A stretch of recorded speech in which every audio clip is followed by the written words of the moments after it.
മലയാള സിനിമയെ സംബന്ധിച്ചിടത്തോളം 2024 വലിയ വിജയ ചിത്രങ്ങൾ ഇറങ്ങിയ വർഷമായിരുന്നു. ആവേശം, പ്രേമലു, മഞ്ഞമ്മൽ ബോയ്സ്, മാർക്കോ തുടങ്ങിയ സിനിമകൾ രാജ്യം മുഴുവൻ ശ്രദ്ധിക്കപ്പെട്ട ചിത്രങ്ങളായി. എന്നാൽ 2025 കടക്കുമ്പോൾ മലയാള സിനിമയെ സംബന്ധിച്ച് അത് വലിയ നഷ്ടങ്ങളിലേക്ക് കൂപ്പുകുത്തുന്ന അവസ്ഥയാണ് ഉണ്ടാകുന്നത്. കടുത്ത നഷ്ടത്തിലേക്ക് മലയാള സിനിമ പോകാൻ കാരണം തിയേറ്ററുകളിൽ ആള് കയറാത്ത സാഹചര്യത്തിലാണ്. കൂടാതെ സിനിമാ രംഗത്തെ മറ്റു ബിസിനസ്സുകളും നടക്കാത്ത സാഹചര്യമുണ്ട്. സാറ്റലൈറ്റ് റേറ്റ്, OTT വിഹിതം തുടങ്ങിയ കാര്യങ്ങളിൽ വലിയ ഇടിവാണ് ഉണ്ടായതെന്നാണ് നിർമ്മാതാക്കൾ പറയുന്നത്. ഇത്തരത്തിൽ നിർമ്മാതാക്കൾക്ക് നഷ്ടം പെരുകുന്ന സാഹചര്യത്തിലാണ് ജൂൺ 1 മുതൽ കേരളത്തിൽ സിനിമാ സമരം പ്രഖ്യാപിച്ചത്. GSTക്ക് ഒപ്പമുള്ള വിനോദ നികുതി പിൻവലിക്കുക, താരങ്ങളുടെ വലിയ പ്രതിഫലം വെട്ടിക്കുറയ്ക്കുക എന്നീ ആവശ്യങ്ങൾ ഉന്നയിച്ചാണ് സമരം നടക്കുന്നത്. ഇതിനിടെ ജനുവരിയിൽ മലയാള സിനിമയുടെ തിയേറ്റർ നഷ്ടം 101 കോടിയെന്നാണ് നിർമ്മാതാക്കൾ ചൂണ്ടിക്കാട്ടുന്നത്. തിയേറ്ററിൽ അമ്പെ തകർന്നടിഞ്ഞ സിനിമകളുമുണ്ട്. തിയേറ്ററിൽ റിലീസായ 28 ചിത്രങ്ങളിൽ നേട്ടമുണ്ടാക്കിയത് ആസിഫ് അലിയുടെ രേഖാചിത്രം മാത്രമാണ്. ഈ സിനിമയാണ് ജനുവരിയിൽ വിജയം നേടിയ ചിത്രങ്ങളുടെ കണക്കിൽപ്പെടുന്നത്.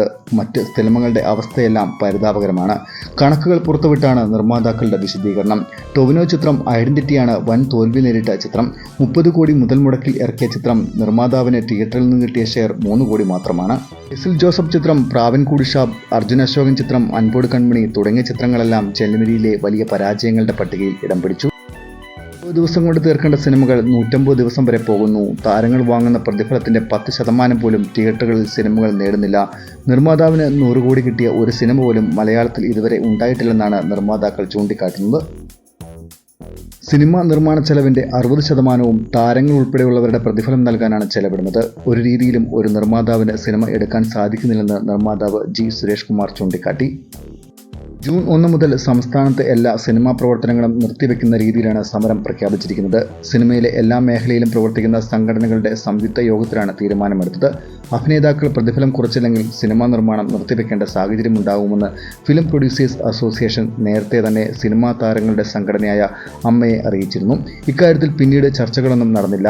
കോവിഡ് വ്യാപനത്തെ തുടർന്നുണ്ടായ പ്രതിസന്ധികളിൽ നിന്നെല്ലാം മലയാള സിനിമ കരകയറി വരുമ്പോഴാണ് സംസ്ഥാനത്ത് വീണ്ടും സിനിമാ സമരം പ്രഖ്യാപിക്കപ്പെട്ടിരിക്കുന്നത്.